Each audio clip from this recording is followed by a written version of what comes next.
स्वागत है आपका अपने YouTube चैनल द ज्ञान कुंभ में। और द ज्ञान कुंभ आपके लिए लाया है हिंदी वो है जिनमें वर्ण या अक्षर बार बार आए। जी हाँ, तो आइए शुरू करते हैं आज की कक्षा। नमस्कार प्यारे विद्यार्थी, एक बार फिर से उपस्थित हैं आपके समक्ष हिंदी व्याकरण की एक और न्यू वीडियो लेकर। और हिंदी व्याकरण में हम पढ़ रहे हैं एकदम ही नई सीरीज काव्य सौंदर्य। और काव्य सौंदर्य के अंतर्गत बहुत ही अच्छा, अद्भुत और सबसे प्यारा टॉपिक है, प्रकरण है, जिसका नाम है अलंकार।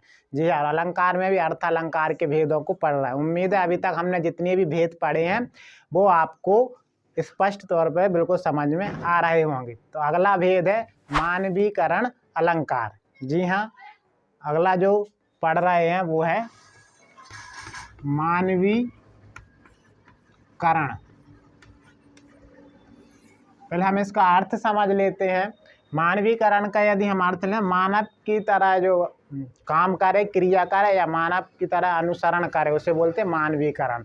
तो हम और आप की तरह तो क्या ऐसी रचनाएं भी हुई हैं? जी हाँ, बेशक आप लोगों ने पढ़ी भी होगी। ऐसे जिन कवियों ने प्रकृति को एकदम ही मानव की तरह काम करने वाला प्रस्तुत कर दिया हो, एकदम अचानक से ही।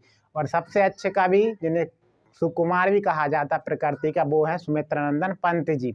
उनकी रचनाएं दिल को छू जाती हैं। आप लोगों ने भी पढ़ी होंगी, बहुत अच्छी रचनाएं। ऐसा लगता है कि हमारे सामने प्रकृति मानव का रूप लेके खड़ी हो जाती है। हर वो काम जो हम और आप करते हैं, ऐसा उन्होंने रचना की कि प्रकृति पर उसे आरोपित किया, हमारी भावनाओं, हमारी संवेदनाओं को, और फिर उस प्रकृति को मानव की तरह लाके एकदम ही एक काव्य में खड़ा कर दिया। तो अच्छी लगती हैं प्रकृति के बारे में जो इतना सोचता हम और आप सोचें यदि प्रकृति के बारे में कि वो भी हमारी तरह, उसमें भी संवेदना, फीलिंग्स हैं, तो प्रकृति को आज बचाया जा सकता है जो विलुप्त होती जा रही है। चलिए देखते हैं मानवीकरण अलंकार, यानी कि मानव का या मानव की भावनाओं का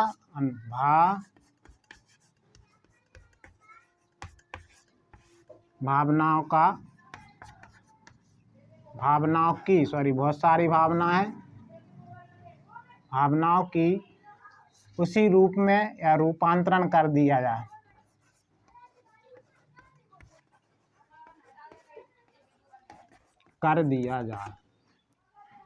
भावनाओं की या भावनाओं का भी लिख दें तो कोई परेशानी नहीं। भावनाओं का रूप में से का ज़्यादा अच्छा जमेगा। मानव की भावनाओं का रूपांतरण कर दिया जाए उस कविता में। तो प्रश्न लिखें, मानवीकरण अलंकार की परिभाषा को उदाहरण सहित लिखिए। अब आप उत्तर लिखें। काव्य में जहाँ प्राकृतिक वस्तुओं का या प्राकृतिक वस्तुओं को मानव की भावनाओं के रूप में व्यक्त कर दिया जाए, वहाँ मानवीकरण अलंकार होता है। जी हाँ, यदि इस परिभाषा को ऐसे भी आए कहीं पर पढ़ने में देखी जाए, आपको मिलती भी होगी कि जब जड़ में या जड़ पदार्थों में मानवीय संवेदनाओं का रूप दे दिया जाए, मानवीय संवेदना जो हमारे अंदर फीलिंग्स होती हैं उनका रूप, कैसे जड़ यानी जड़ चेतन, माने जो प्रकृति के पदार्थ, जितने भी जड़ पदार्थ हैं जो प्रकृति ने हमें दिए हैं शुरू से, जिनका हम उपभोग कर रहे हैं, उनमें यदि मानवीय भावना, मानवीय संवेदना, मानवीय क्रियाकलापों का रूप देकर वर्णन किया जाए कविता में, तो वहाँ मानवीकरण अलंकार होता है। तो उम्मीद है आपको मानवीकरण अलंकार की परिभाषा समझ में आई होगी। क्यों? क्योंकि ये तो हमारे और आपकी तरह ही कवि ने चित्रित किया है काव्य में। इस तरह से उसे समझना ज़्यादा मुश्किल नहीं होगा। अब हम देखते हैं उसके कुछ उदाहरण। तो आइए अब हम मानवीकरण अलंकार के कुछ उदाहरणों को यहाँ पर समझते हैं। तो बोर्ड पर आपको कुछ पंक्तियाँ अलग अलग कविताओं, काव्यों की लिखी हुई हैं। देखें, पहला है, मेघ आए बड़े बन ठन के सवर के। अब आप इसमें ये देखें कि सवरना, सजना किसकी क्रिया है? मानव की, वो ही करता है। ठीक है, तो मेघ तो कभी करते नहीं है, लेकिन यहाँ इस रूप में चित्रित किया गया कि मेघ हैं आए बड़े बन ठन के, तैयार होकर, सवर के, सज धज के आए हुए हैं कविता में। और दूसरा देखें, उषा सुनहरे तीर बरसाती, जय लक्ष्मी सी उदित हुई। देखिए, मैं यहाँ एक बात और बताना चाहता हूँ आपको। सी शब्द से ऐसा लग रहा होगा जैसे ये एक दूसरे का रूप दे दिया और रूपक अलंकार ना हो जाए, उपमा अलंकार ना हो जाए कि उषा को जयलक्ष्मी से उपमा दे दी है हो, तुलना कर दी हो, या फिर रूप दे दिया। नहीं, ऐसा नहीं है। देखिए कैसे पहचान सकते हैं, मैं इसलिए बता रहा हूँ क्योंकि ये जो उदाहरण है ना, उषा सुनहरे तीर बरस, ये एक बार एमपी पुलिस में पूछा गया था। ठीक है, वहाँ समस्या ये हो रही थी कि उसका जो ऑप्शन मान लिया था रूपक अलंकार, लेकिन अब मैं क्या बताऊं भाई, मेरी खुद अपनी एक कहानी है, वो आगे चल कर बताऊंगा। ये जो पेपर सेट होते ना, ये तो पता नहीं, भगवान के दरबार से तो नहीं आ रहेंगे, सब ऐसे ही गणेश बार घोटाला चलता है। इस पर विवाद भी हुआ, तो ऐसे क्वेश्चनों को विवाद होता है, वही हाई कोर्ट जाते हैं लेके, फिर ये होता वो होता, वो तो तमाम झंझट है। एक दिन फुर्सत में अपन इस पर चर्चा करेंगे, ये वो जो पेपर लेते हैं ना जॉब वाले, इनका क्या हुआ।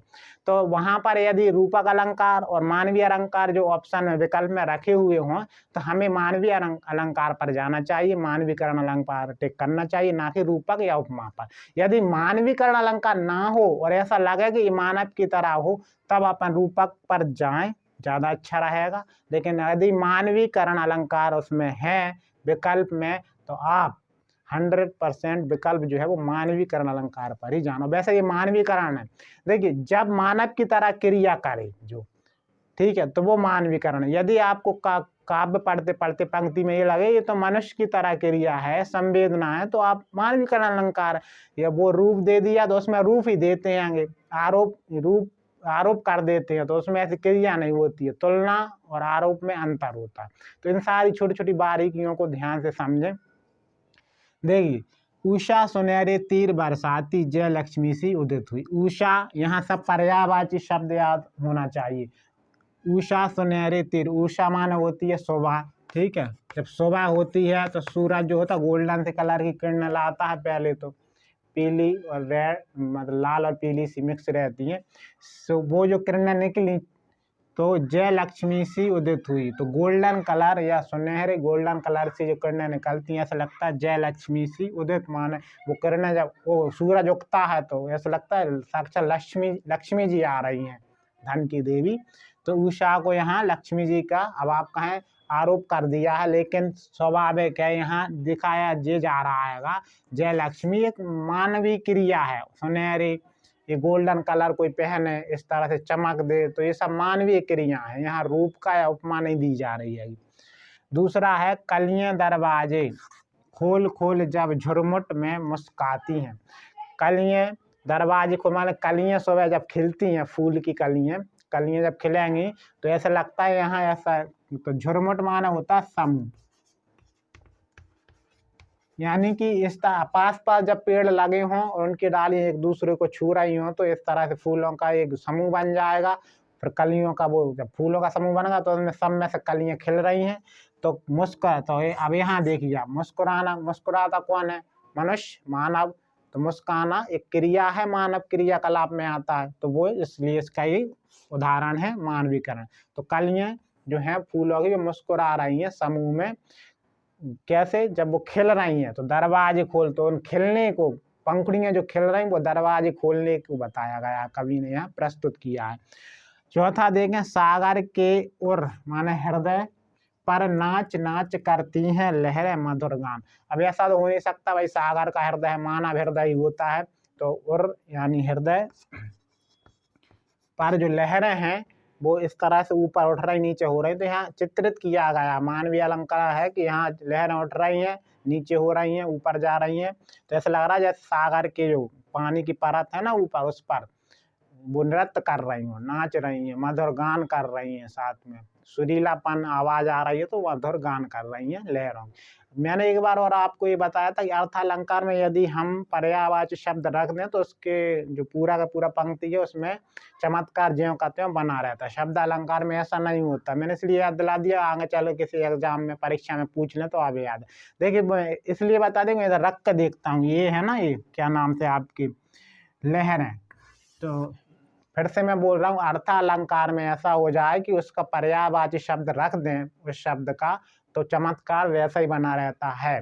ठीक है, शब्द अलंकार में ऐसा नहीं होता, उसका पर्यायवाची शब्द नहीं रख सकते हैं जो है। लहरों को अगर उर्मी शब्द रख दें, उर्मी लहरों का पर्यायवाची है, तब भी देखिए, सागर के उर पर नाच नाच करती उर्मी मधुर गान। लीजिए, कुछ भी अंतर नहीं पड़ा या कुछ भी फर्क नहीं आया पंक्ति में। तो इसी तरह से आप ये प्रूफ हो जाता है कि अर्थालंकार में यदि हम शब्द के पर्यायवाची शब्द यहाँ सागर का पर्यायवाची शब्द रख कर देख लें तो कोई भी अंतर नहीं आएगा, चमत्कार वैसे का वैसा बना रहेगा कविता में। तो उम्मीद है बहुत सारे डीप एक्सप्लेन कर करके हमने यहाँ बताया आपको। उम्मीद है आपने अपनी कॉपी पर नोट कर लिया होगा। तो आज के लिए बस इतना ही। उम्मीद है हमारे आज का जो टॉपिक है, जो प्रकरण है, वो आपको पूरी तरह समझ में आया होगा। यदि हमारी ये वीडियो आपको अच्छी लगी हो और बहुत ही अच्छी लगी हो तो अधिक से अधिक इसे लाइक कर दीजिए और अपने अधिक से अधिक दोस्तों के साथ शेयर कर दीजिए और सब्सक्राइब कर दीजिए हमारे अपने परिवार द ज्ञान कुंभ को। धन्यवाद।